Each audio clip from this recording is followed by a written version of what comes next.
Let's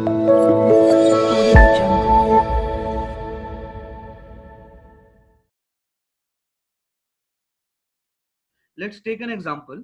If I plot the heights of each of the students in this class, let's say, and then I calculate the number of students in that class, and if I draw the histogram for that. So let's say I'm drawing the histogram axis here. So let's say this is the value 1, 2, and so on till 10. Okay, and this is the height axis. Okay, this denotes the height. Okay, in this case, these all bars in the histogram, so these bars denote the number of people that have that particular height that lies in the these two heights. So if I take this case,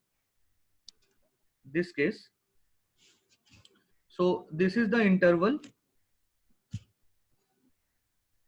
So this is the interval, and so many people, let's say two people, have heights in between those two values.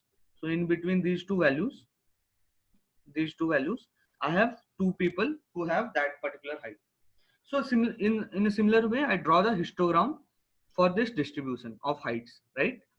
And now, uh, how do we draw the? How do we get a feel of what the probability density function is?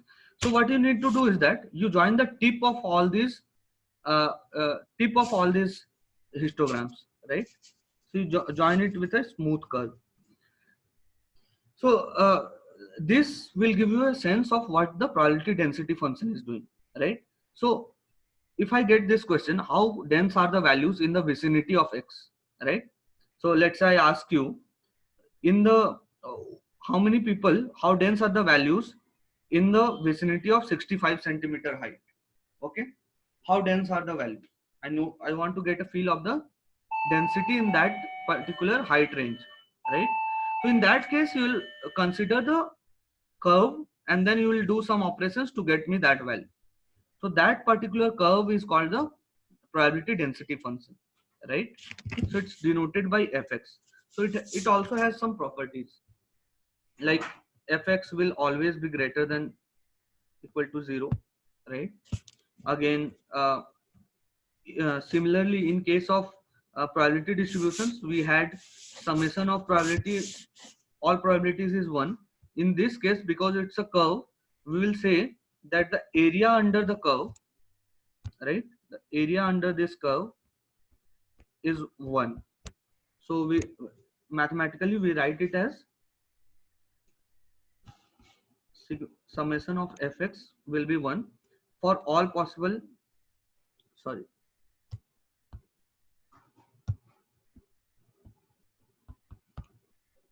for all possible values of x. So x can take all possible values, whatever is the lower limit and the upper limit. You integrate it over the entire curve, and you will get the area as 1. So this is the one of the properties of fx. Okay, and now if I ask you, how what is the probability that a person will have a height in between 65 and 70? That is, I ask you this question: what is the probability that x will lie between 65 and 70?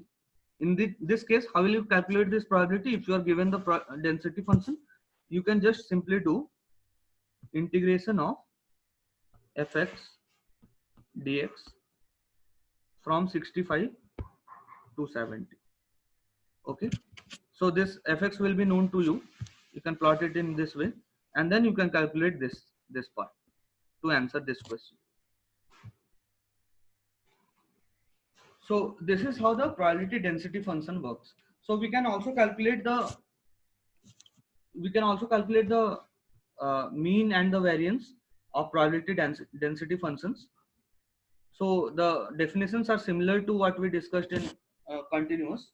It's just that in place of summation, we will do integration in case of continuous, right?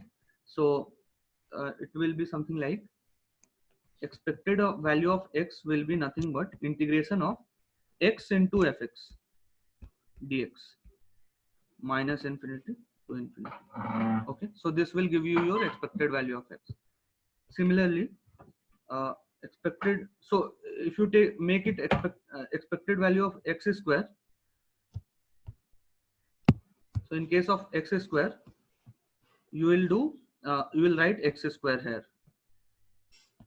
So that's how you calculate the expected value of x square, right? Now, how do we calculate the variance? Variance will have the same formula. It's nothing but expected value of x square minus expected value of x whole square. But now these values are calculated via this formula. Okay, so this is how you calculate the expected value, that is mean and variance, for a probability density function in case of continuous random variables.